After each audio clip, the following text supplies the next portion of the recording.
O Senhor esteja convosco. Ele está no meio de nós. Proclamação do Evangelho de Jesus Cristo, segundo Mateus. Glória a vós, Senhor.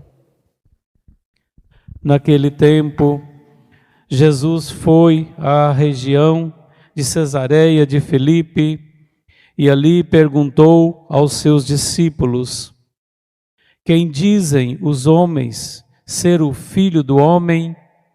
Eles responderam: Alguns dizem que é João Batista, outros que é Elias, outros ainda que é Jeremias ou algum dos profetas. Então Jesus lhes perguntou: E vós, quem dizeis que eu sou? Simão Pedro respondeu: Tu és o Messias, o Filho do Deus vivo. Respondendo, Jesus lhe disse: Feliz és tu, Simão, filho de Jonas, porque não foi um ser humano que te revelou isso, mas o meu Pai que está no céu. Por isso eu te digo que tu és Pedro, e sobre esta pedra construirei a minha igreja, e o poder do inferno nunca poderá vencê-la. Eu te darei as chaves do reino dos céus. Tudo o que ligares na terra será ligado nos céus.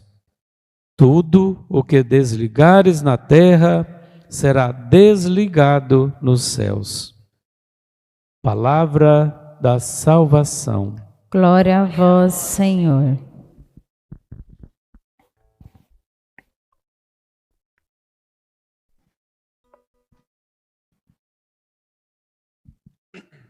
Caríssimos irmãos e irmãs, rádio ouvintes, então hoje na Cátedra de São Pedro, temos essa primeira leitura que diz mais a essência do pastoreio na igreja.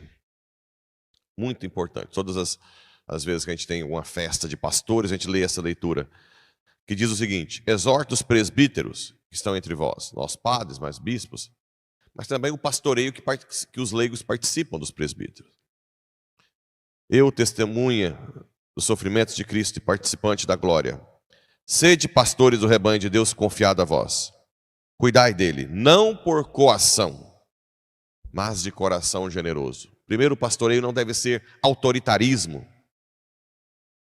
Eu quero, eu sou o padre, eu sou o bispo, eu que mando. Isso não traz autoridade nenhuma, nada. O pastoreio deve ser pelo cuidado.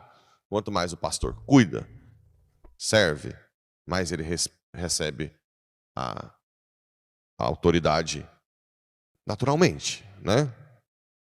Não por torpe ganância, mas livremente. O pastor não pode ser aquele que está sugando as ovelhas para si, mas sempre para Deus. O pastoreio não é para si mesmo, né? Por isso que sempre no início, tudo bem que eu era exagerado, eu sempre ficava bloqueando questão de festa, presente, né?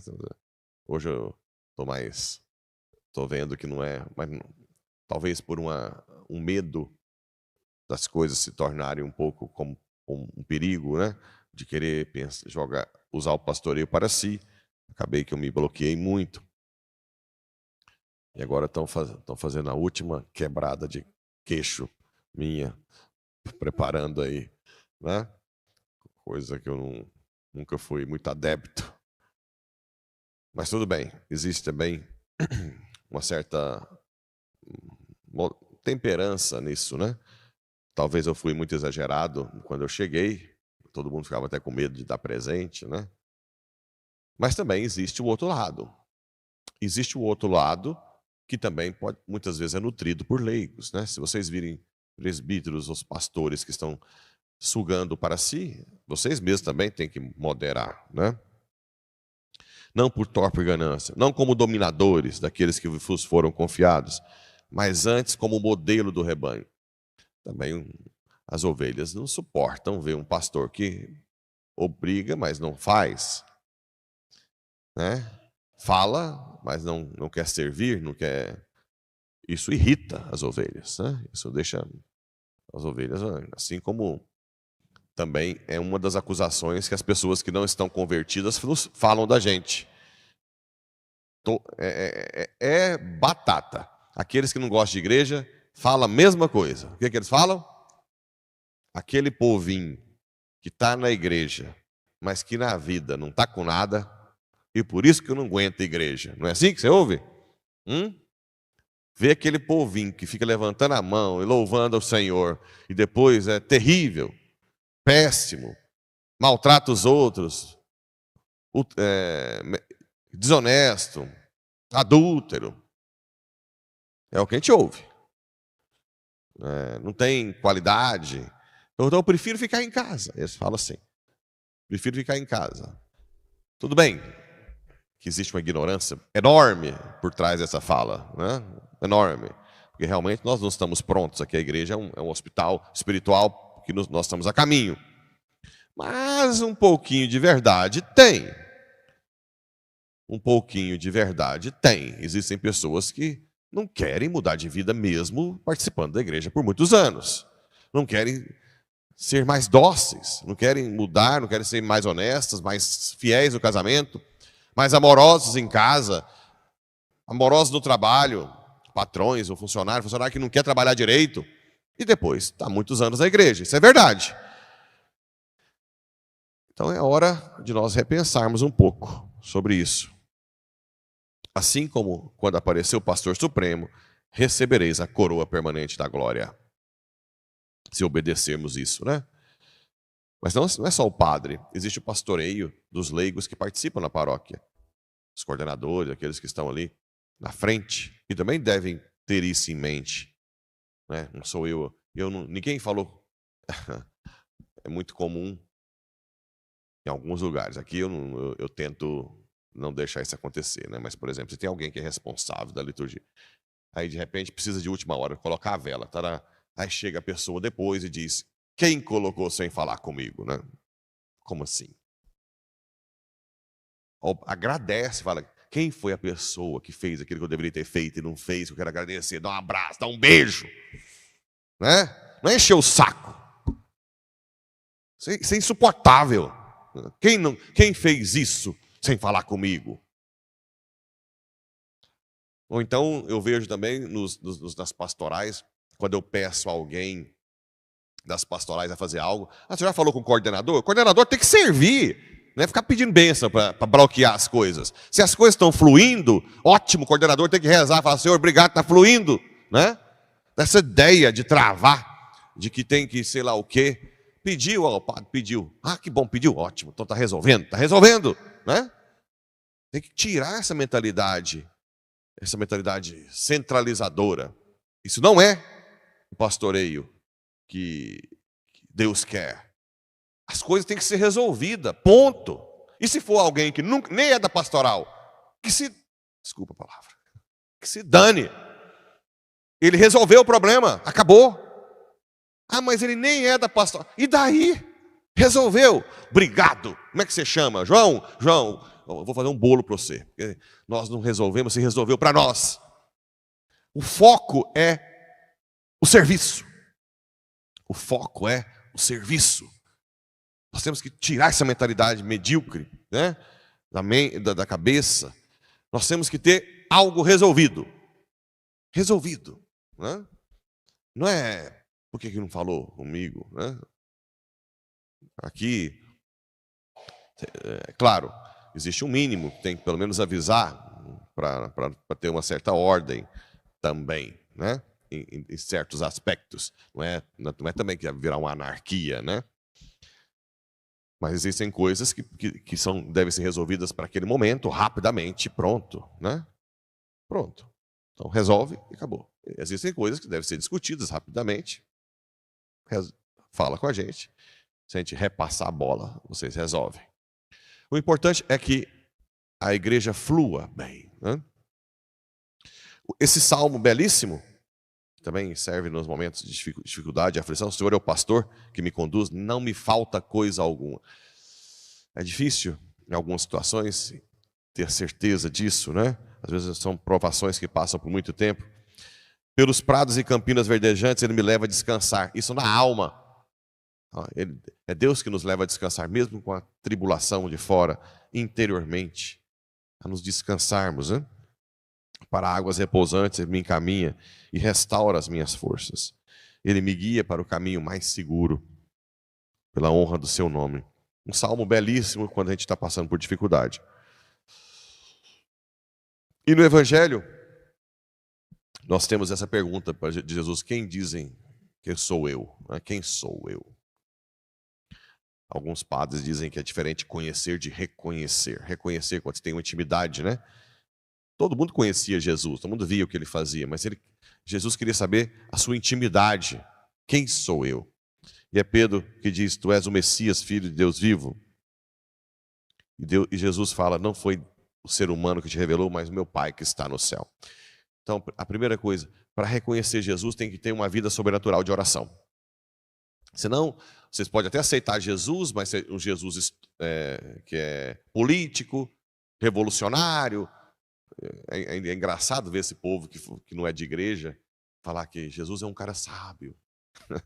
Sendo que Jesus foi revelado pela Igreja Católica, né, na Bíblia dos séculos. Aí vem alguém ensinar: não, Jesus não é esse que vocês pensam. Jesus é um cara sábio, é um político, é um grande líder, né? Agora o coach é um líder. Jesus é um líder. Eu falo, você está falando isso para a minha mãe, que sabe quem ele é, né? A minha mãe, igreja.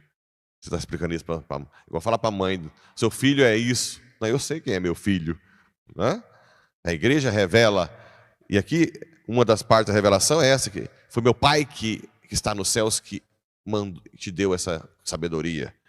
Feliz és tu, né? Por isso eu digo que tu és Pedro, e sobre esta pedra edificarei a minha igreja, e o poder do inferno não poderá vencê-la. A igreja é fundada sobre essa rocha, né? Que foi feita, não rocha pelos seus dons, mas Cristo deu a graça a Pedro de ser a rocha de início da igreja. E te darei as chaves do céu, e tudo que ligares na terra será ligado, e desligares. Aqui está o poder da igreja, que ninguém quer aceitar: poder de perdoar os pecados, poder das indulgências. Foi dado por Cristo, a igreja, né? Então é o primórdio de tudo. Além de tudo, nós temos, não é só essa fala que coloca Pedro como primórdio, mas o próprio Evangelho de João. Pedro está sempre presente em tudo. Até na ressurreição, João corre na frente, espera Pedro entrar no túmulo, né? Depois, o próprio fato de Pedro morrer em Roma, né? Que é da onde saem todas as ordens, né? A carta de São Clemente aos Romanos, São Clemente aos Coríntios, que mostra que a autoridade sai de Roma, que é onde Pedro morreu. Pedro morre dentro do muro de Roma. Paulo morre fora dos muros, por isso que chama São Paulo fora dos muros, para dizer entre os judeus e os cristãos, e São Paulo os gentios, né? Então, são vários aspectos da história da igreja que mostram que Pedro tem o seu primado. Por isso que os papas são sucessores de Pedro, não sucessores de Cristo. Eles são vigários de Cristo, né? Vigários de Cristo, eles são servos de Cristo, e não sucessores de Cristo. Cristo está acima deles. E esse reconhecer Jesus é fazer a vontade dele. Nós só vamos conhecer depois que nós rezarmos e depois colocar em prática. É assim que as coisas... É dolorosa aquela parte de Mateus que fala que muitos chegarão e disse: Senhor, eu preguei em teu nome, fiz milagres. Lembra? O que ele diz? Afasta-te de mim, eu nunca te conheci. Imaginem só, fez milagres. Existem pessoas que fazem milagres, gratia gratis date, o carisma, que é o que a gente estava tentando desenvolver ontem, mas que a sua vida é um lixo. Pessoas invejosas que não querem, né? Que as pessoas antigamente que tinha dos grupos de oração que chegava, já só punha em empecilho, tinha muitos dons, mas se tomasse o cargo e tal, já virava aquela falação. Não tem gente assim? Existe um carisma até de milagres, gratis date, mas aqui Jesus está querendo alguém que às vezes nem é cheio de carisma, mas que tem intimidade, que faz. Como é que o filho, quando toca o interfone em casa, como é que ele responde? Quando a mãe fala, quem é? Eu. Não é assim? Não tem nenhuma mãe que já ouviu isso, não? Ou quem está falando? Ou então pelo telefone, eu. Espero que seja assim, que vocês respondam. Quando tocar o interfone do céu lá. E que automaticamente abram a porta. E quando você falar eu, é de alguém que realmente está na intimidade de Jesus. Assim seja. Amém.